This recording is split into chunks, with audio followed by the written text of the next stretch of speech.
Hello and welcome to the OK Takes podcast. I am Matt, and as always, I'm joined by my fellow capo, Edward. As of 7:50 p.m. West Coast time, am I allowed to call last night's win against the Kings a statement win? I don't think any team or anyone in the history of the NBA has called beating the Kings a statement win, but we're the Lakers, so we're different. So yes. Mhm. Well, it's just really funny because last night was the Warriors and Suns game, and you could definitely tell that was a statement win from the Suns. I mean, that was insane.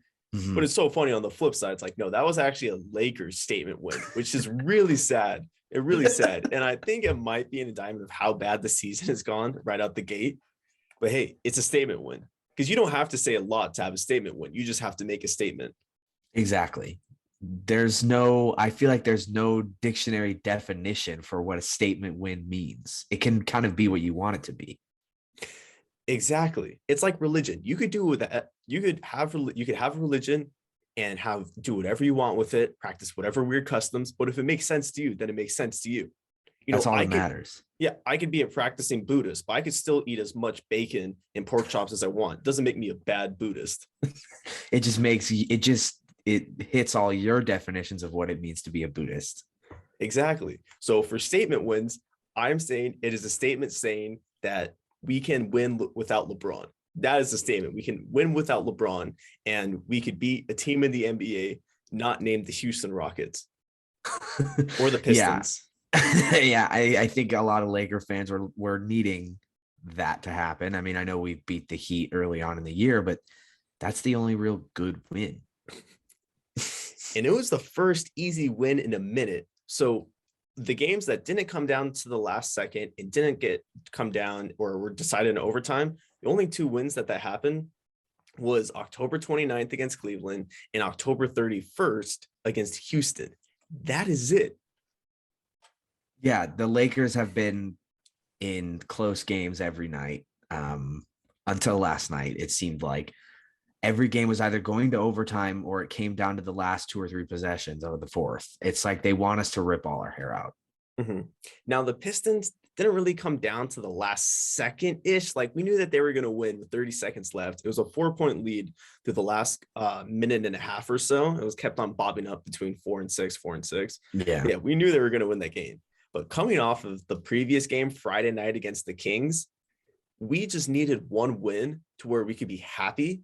Like you could win and be angry, but like this was finally a win where we were happy, and it came without LeBron. I don't want to be that guy, but there were still a lot of issues. Short-term memory. What have you done for me lately? I only remember the second half. Yeah. Okay. If I strip down the first half, it was literally a perfect game by the Lakers.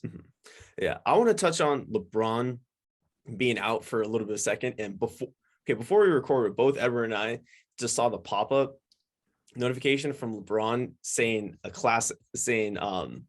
the fishy tweet, fishy gate. This is hilarious. Okay, so in only LeBron form, where he's trying to be really cryptic, but he's probably the worst person in the world at being cryptic. I don't think he understands the point of a cryptic clue. No, All he does is allude to what he was saying originally. exactly. Okay, so first the tweet is the wandering face where it's the hand on his chin and it's kind of like going through the Fu Manchu. Something is all caps real, and then yellowfish, bluefish, fish on a hook, bluefish, yellowfish going on. I didn't know we needed to have 5 different iterations of the fish emoji to know what fishy meant. That sounded like you were reading a Dr. Seuss book, like one fish, two fish, red fish, blue fish. I just want to point that out. Like LeBron wrote his own little Dr. Seuss book in that tweet. One Lamicki, two Lamicki, red Lamicki, blue Lamicki. Yep. Throwing a little A Disney in there. Yeah. But honestly, I wasn't preparing to go into this, but I love how LeBron actually used 5 fish emojis to spell out fishy. You can't teach that. I'm sorry. That is why he is the GOAT of being the worst tweeter of all time. I know. And there were people in the replies that were calling him like late conspiracy theory. Like everybody just uses the L and the E in his name and just adds whatever they want at the end. I love it. Mhm. It's The so best. fun. It's the best. So I don't know. I guess something fishy is going on with Big Braun. I have no idea. This is bad. This is going to get really fun. But back to actual on the court shenanigans and not Twitter shenanigans. This season they haven't been good. Well, they haven't been good, and they also haven't been good without LeBron. So they are 4-7 without him. And heading into the game, the Lakers are being scored by 4 points per 100 possession for 4 points per 100 possessions when James is off the floor. Look, yeah, I mean, it's kind of seems like one of those things that goes without saying. If LeBron's not on your team, you're not like if LeBron's not on the court, you're not going to be great. But isn't the reason they went out to get Russell Westbrook so that if LeBron got hurt or AD got hurt, we still had another star?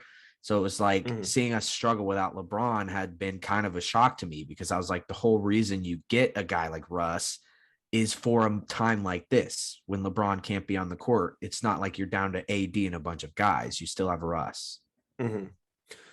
And that is why I think the third quarter comeback was so important, because if you see the way that LeBron's career has been trending, so in his career, he missed 71 games. The last 4 seasons, he's missed 71 games.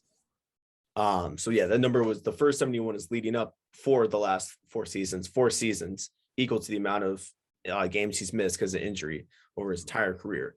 Yeah. That's huge. That's not something to gloss over. So you're right. It's like, yes, that is why we brought Russ in, because we want somebody to be ball dominant. And I don't know, I like the energy. I just want a little bounce. Russ brings the bounce. Yeah, Russ definitely does bring that energy that you want. It seems like every play he makes, he every eye in the room is on him. And he makes these plays that just get you going and get the crowd into it. He really is like the Energizer Bunny out there, honestly. Yeah, and shout out Russ. Big Russ shout out time. So this is actually kind of funny stat I found on Reddit. So since the viral y'all paying Russ $44 million, LOL, the graphic on the Celtics broadcast when they blew us out a couple Fridays ago, he is averaging 26, 9, and 8 on 50% shooting. Come on. That is fuck you energy to the max. And that's what Russ is great at. Russ is great at fuck you energy because he loves proving, because I mean, I've been off and on Russ for a minute now, and it's just the same things that we were complaining about at the beginning of the season. But right now he has peak fuck you energy. Keep all your, he's going to save all your tweets, and then he's going to make you look like an absolute idiot. Yeah. And I mean, and the biggest thing for me is the turnovers are down. He was getting 10, 11, 12 turnovers a game to start the year. And I can't even think of the last time he was over like 6 or 7. It was probably a few days ago, but it doesn't feel like that anymore. Like he was turning over the ball in crucial points in the game early on. And then on top of that, he had already had like 8 in the game. So they stuck out more. Whereas lately, I feel like sure, he might have 4 or 5 turnovers, but they're not in costly situations and they're few and far between. So it's like, he's really starting to come into form, I feel like. Mm-hmm. Yeah, and it is kind of true because, all right, so the way his turnovers go, he will have some every game. So last night he had 4 turnovers against the Kings. In the Pistons win, he had 3. The loss against the Kings, he had 3. Against the Pacers, he had 4. So yeah, I mean, that's the thing with Russ, is that just keep him down, keep him around 4 or 3, and we won't say a peep, because that's what we expect when somebody is handling the ball as much as he does. Exactly. You can't expect him to have 0. But if he can hover around that 3, 4, 5 area, I can live with that. Mm-hmm. I really can. Yes. And thankfully I feel like there's been a comfortability with Russ, where I was very skeptical when a lot of people were, just because I don't know why. I am Mr. World, the sky is falling with the Lakers, as you saw in last week's episode, how I just teetered off the face of the planet within 10 seconds after saying I'm actually very optimistic. But with Russ, you do need that bit of just kind of feeling everybody out, making sure the energy is right, kind of have to know what everybody is going to do without actually knowing what they're going to do. Just kind of those weird, just one of those weird on some just like psychic shit. Just have to know what everybody's going to do before they do. And now we just know, clear the middle of the fucking paint, So Russ has lanes. Because when you play with Russ, you're preparing to play with like a semi truck, just a big 16-wheeler rolling through. Yeah, and it's almost like there's a learning curve when you're playing with Russell Westbrook. For him and for your teammates, they have to know when to clear the lane, like you said, when to be running around, making cuts, because Russ is an excellent passer, always has been. And then for him, he's got to learn the tendencies of the players around him, know what they're good at, know their strengths and weaknesses. So I kind of am looking back on it and feeling bad for jumping ship so early. I'm not quite Lakers are back yet, but even in the losses and in the close games, I'm starting to see more cohesion and some good improvements from earlier on in the year when it was like down bad hours. Yeah, because Russ is a bull in a china shop, but then he's also a raging bull in the best way possible. He has so much goddamn energy, and sometimes, yeah, it's clumsy. Like there's going to be dishes and pots and plants flying everywhere. But then there's also going to be moments where everybody's going to have like Matador defense, where you're going to want to get out of the way because he is going to yam on your fucking head. Yeah, he's not lost any of his explosiveness at all. No, and thank God for that. Mm-hmm. So the last couple of games, I'm very happy. Like I said, I mean, that is 100% nothing to gloss over. 26, 9, and 8 in the last 5 or 6 games. Exactly what we wanted to do. Yep. And we know that he could at least handle the workload when LeBron's not in. Yeah. And I think him and Anthony Davis are a good duo. Obviously you want LeBron there, but it's like if LeBron's hurt or out with COVID or whatever, and you have to settle for LeBron or for Westbrook and Anthony Davis, they're a good enough duo that they can still win you some games. If they can it's just all about getting that chemistry down and figuring out what system to run and how to play well together. Mm-hmm. And with the Lakers roster, the way it's been culminated is that you're going to need a lot more activation energy than when you're playing with a team, I don't know, as young as the Rockets, where you're going to have constant energy. And it's going to take a little bit more than a little spark. No, you're going to have to like douse the whole thing in gasoline, throw a match on it to make it blow up, and then start getting the energy going. Well, yeah, it's just like you look at the Knicks game, for instance, from a couple weeks ago, where they just came out with no energy whatsoever. They went down like 10-0 and like 20-6 at one point. They were just getting killed. But then they slowly but surely started to chip away, and it ended up getting close. So it's just like, can they keep it? Can they have energy consistently throughout the game? Or are we going to see, like last night in the first half, I texted you, I was like, this is some of the worst transition defense I've ever seen. They weren't getting back. They were dunk at like Stu and Billy Mack and Stu were saying, like, I don't remember the number, but it was like they had like 11 of 15 possessions were dunks at one point. They were just letting them get to the rim. So it's like, can they have defensive intensity and energy the whole game? That's the big question. Okay, 2 words, DeAndre Jordan. I mean, let's be honest. Somehow, when the defense was at its lowest point, DeAndre Jordan was on the court. And somehow, when he left and we put Dwight Howard in, a lot of these problems went away. Poof. Yeah, I mean, DJ's not a defensive specialist in the slightest. I think he's a bench specialist. I think he's gonna. Okay, say something Water nice. boy. Yes, no. Well, no. Okay, come on. Okay, I'd say something nice about DeAndre Jordan. He's gonna be the next Jared Dudley. Dancing on the, yeah, I can get behind that. I guess that's the new label for any Lakers veteran who really isn't that good, but you like to keep him around because he's a cool guy. I don't have locker any room guy. Mm-hmm. Players like him. He's fun to be around. He's supportive. He's a cheerleader on the bench. You gotta have guys like that. We saw it with Jared Dudley and JaVale McGee was honestly like that at times, but I think DJ, it might be his time to step into that role. Well, the Jared Dudley role is specifically only for players who don't play. JaVale McGee is not allowed to be Jared Dudley because he played. So are we saying that DJ has to either play well or not play at all and be Jared Dudley? Correct. Well, if he plays, no, it's not even if he plays well, you could be Jared Dudley. No, you don't play. That's it.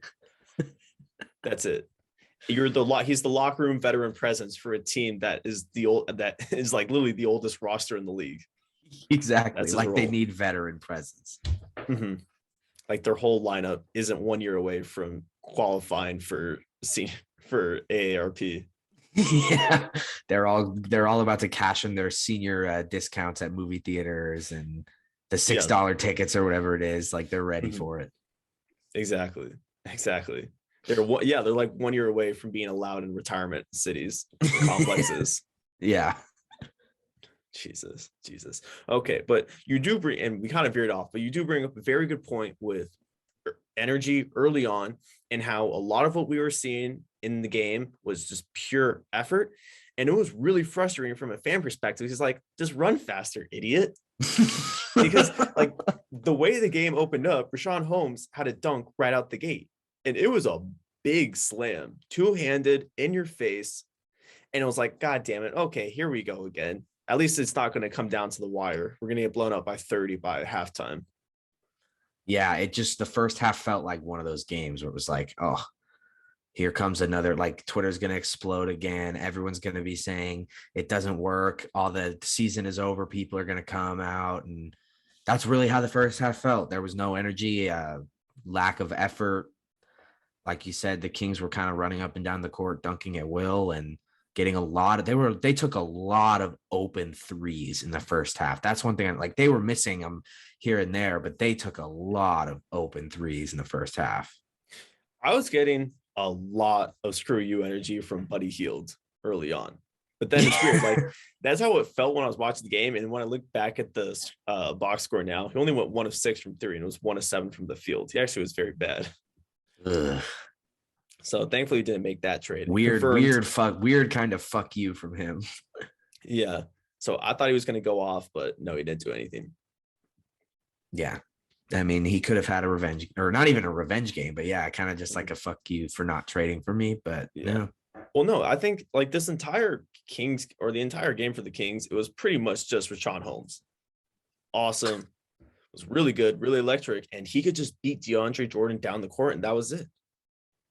Yeah. I mean, Rashawn Holmes is a really good player.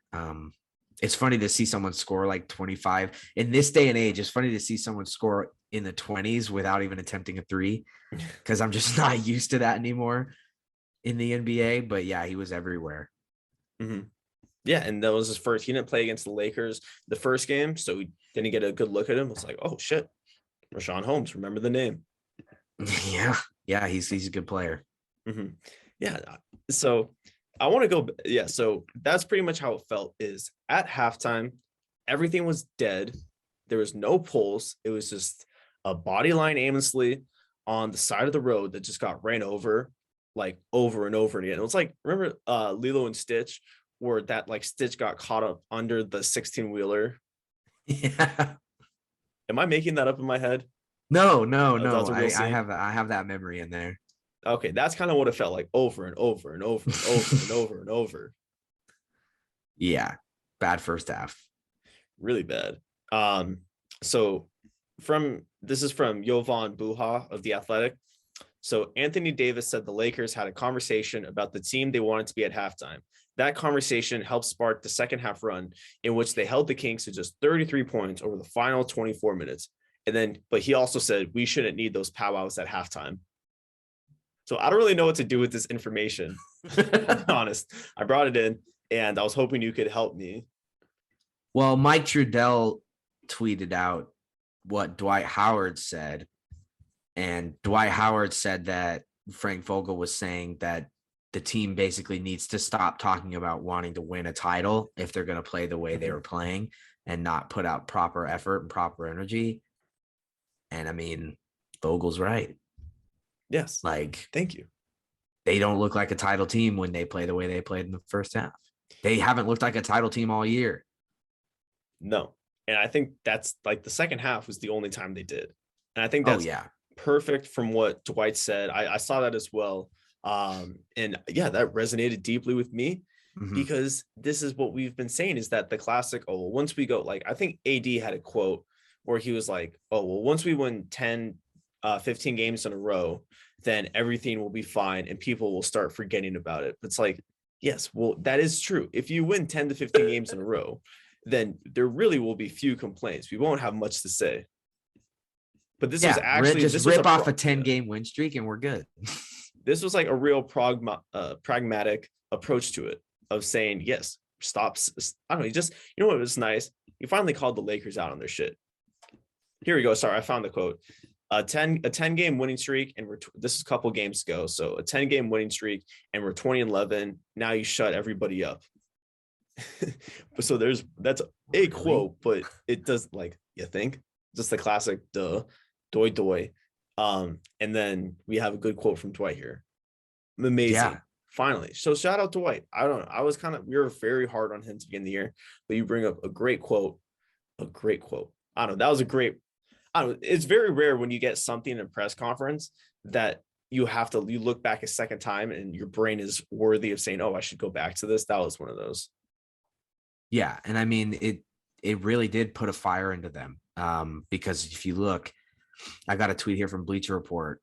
Lakers went on a 40-8 run. They were down 66-52 with 9 minutes and 15 seconds to go in the third. And then with 10 minutes and 51 seconds to go in the fourth, the Lakers were winning 92-74. Mm-hmm. It's nice. It was nice. And I love that. I wonder if Frank, I do wonder if Frank feels like he has a lot more freedom to call the team out now that LeBron wasn't there. Just out of fears that LeBron would send him to Guantanamo Bay. Yeah, the LeBron effect will really, we've seen it before. Le GM, has gone out and traded for and traded away players. And yeah, I feel like Vogel feels like he can be a little more assertive. If he just yelled at refs as much as he yelled at the Lakers, I think they'd be in much better shape. I think you do have to crack the whip. And as a coach, you really do have to step up in the locker room and rattle a couple guys' cage who have been in the NBA finals, who have huge individual accomplishments like Dwight. Like Dwight's a deep boy and was one of the best defenders in the early 2010s. So yeah, you do have to be the bad guy. And that's what I would love to see. I want to see mean asshole Frank Vogel. I want to see him trying to raise as much Tom Thibodeau energy as he can. I want him showing a little Thibs action, a little old angry Jew. There's this take, I should say, or this notion that goes around that players who have won and have been there before are always going to be motivated to be better. And I don't think I believe that, because I still think that players, it doesn't matter if you've won 5 titles or 1 title, you can still kind of be like, oh, well, I already got my ring. What's the point anymore? I got my defensive player of the year. I still think that even though you've won and you've had these accomplishments and you're one of the best centers of our generation in Dwight Howard, like you said, or you still kind of need that extra push every now and again to keep saying like, no, like I'm hungry for my brothers on my team that haven't won. I'm hungry for more. I want, I think some players who have won it and gotten a lot of accolades still need that push. They need a little shot caller. Yeah. They need a little bit of a jolt. And Frank Vogel, hopefully, everybody said the fight was going to be what put a spark, and maybe it was Vogel's halftime team talk last night. Mm-hmm. I think they're making it sound a lot lighter than what it was. It was probably a lot of get your shit together. I'm fucking sick and tired of losing, and LeBron wanting to send me to Guantanamo Bay. Yeah, there was probably a lot of swearing that they didn't feel like including in the press conference. They for sure gave us the PG version. Oh yeah, definitely. Mm-hmm. The Disney version, the LeMickey version. I was waiting for it. But that's it was just nice. Like finally, as we saw with the Phil Jackson days, he for sure wasn't afraid saying anything that he wanted to say. There was a reason for what he was saying. And the reason why he had a lot of respect for guys is because he could say whatever was on his mind and what everyone was thinking. I want Frank to be at that point to where he is allowed to call guys out in the press. Phil Jackson did it all the time. He was not afraid to call Shaq out. Yeah. And it's like, there was a mutual respect, I feel like, between Kobe and Shaq and the players and Phil. And it's like, I think we're still waiting for that mutual respect where sure LeBron can call out Vogel if he doesn't like a defensive setup or whatever. And Vogel should be able to call out the players and LeBron if he doesn't like the effort or if there's a shitty turnover or something. I think we're still waiting for that dynamic and it hasn't quite happened yet. Mm-hmm. Hasn't quite happened. I think we're pretty close to getting there. That's my hope, is that we're getting to the point where nobody's just looking over their shoulder because they think somebody's going to hatchet them. Yeah, definitely. We're almost there, but we're not quite. Mm-hmm. So that's why I think this was huge team building win, as corny as that sounds, because what was the difference?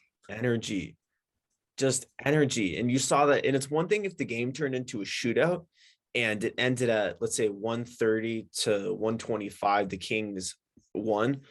It was different because the Lakers were really good defensively, really good defensively. Yeah. They really picked it up, especially in the second half. They were great.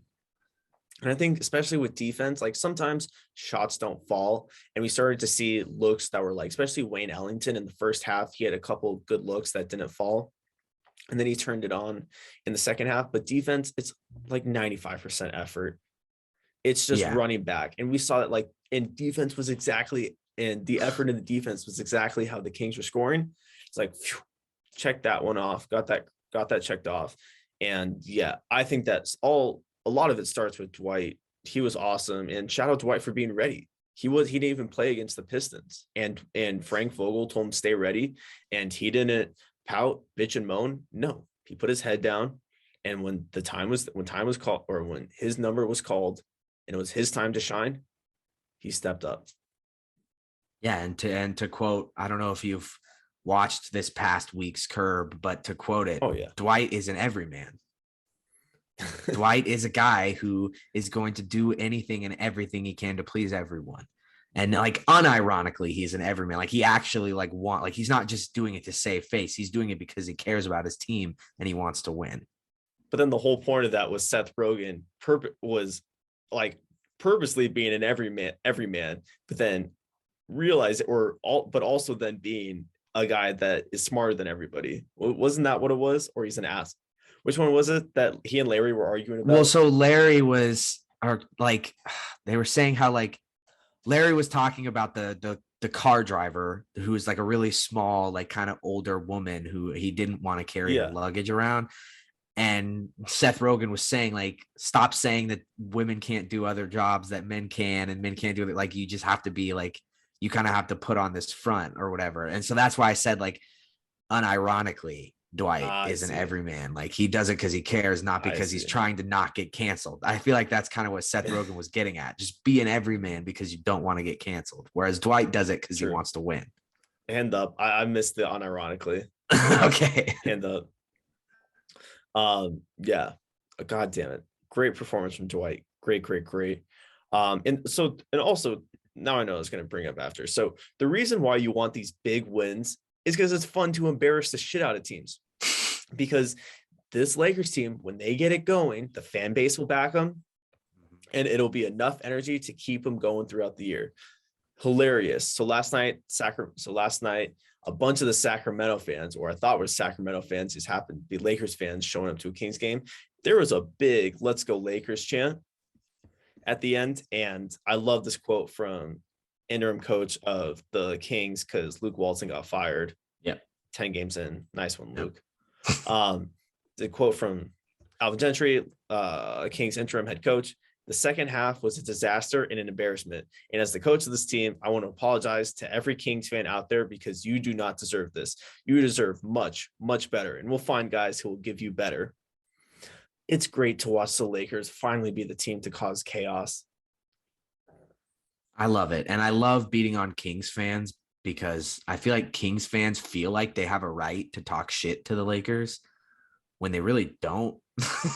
Like, when have the Kings ever been relevant?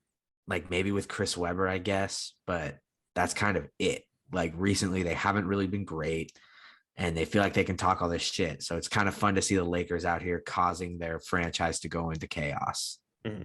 Ask any average sports fan who lives in Palmer, Massachusetts. Can you name 5 players on the Kings? No.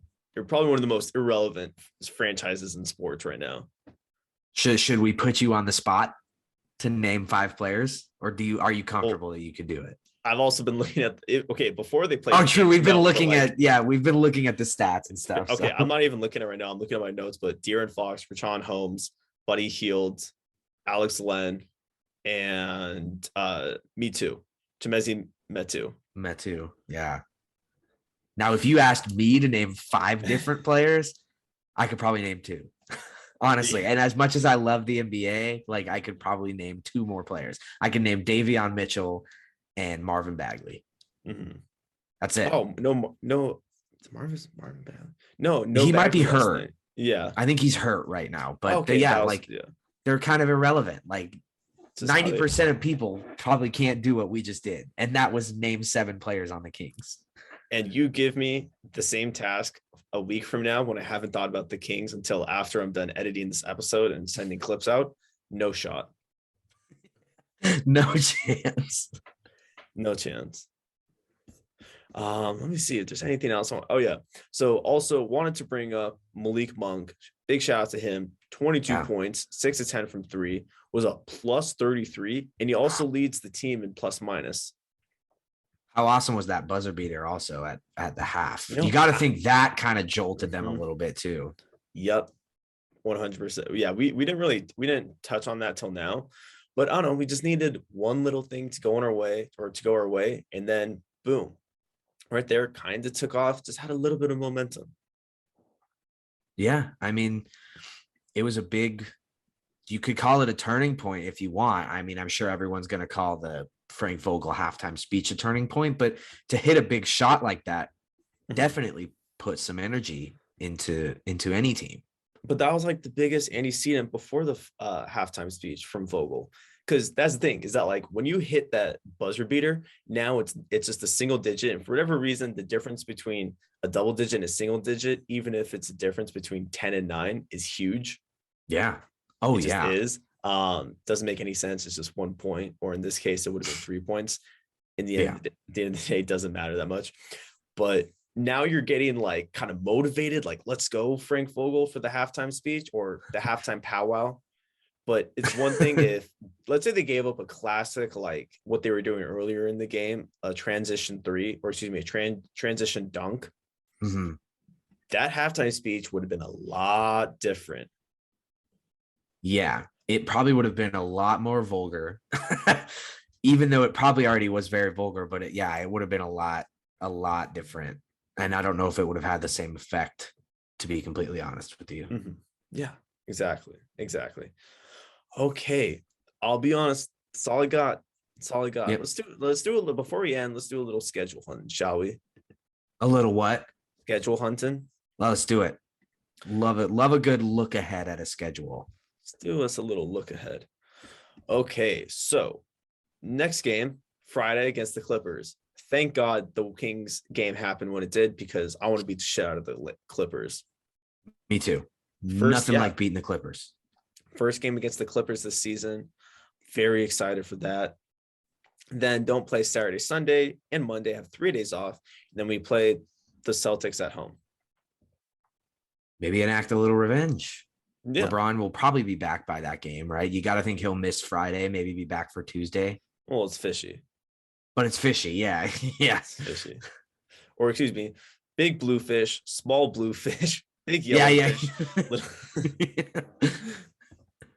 The worst cryptic clue. I still haven't exited out the tabs. So I have it right here. I cannot get over this. Something is all caps, real, yellowfish, bluefish, fish on a pole, bluefish, yellowfish going on. Oh my God. I cannot wait. What did we do to deserve Twitter LeBron? Suffer through his tweets. True. There have been some stinkers. Well, but I mean, that's what you get when you get LeBron. It's like we suffer through LeBron Twitter, but we also have, like, we get the greatness of LeBron Twitter. And it's like, what did you sacrifice looking at LeBron's Twitter? Fair, I guess. Did that make sense? Yeah, no, I get it. I totally get it. Oh, LeBron. Oh, man. Okay. All I right. love him. One last little thing, little shout out. For Brandon, who somehow he is the most, or at least he posted that we're his most listened to podcast. I don't even know why somebody would want to listen to us. That's my friend. Not to like. Yeah. Okay. Good You friend could of give him a little mine. shout out then. Yeah. Shout out to you, Brandon, for listening to us. It really does mean a lot. I just have one question. Why would you want to listen to us so much? Why? This is awful. You don't want to, I can't even stand editing it for a couple hours a week. I just can't get over that somebody wouldn't be annoyed with my voice after an hour. Well, believe it or not, there are things out there that are like support. There are people out there, there are friends that are supportive. It's like kind of weird, but it's a thing. And I'm lucky enough to have some of them. True. That's true.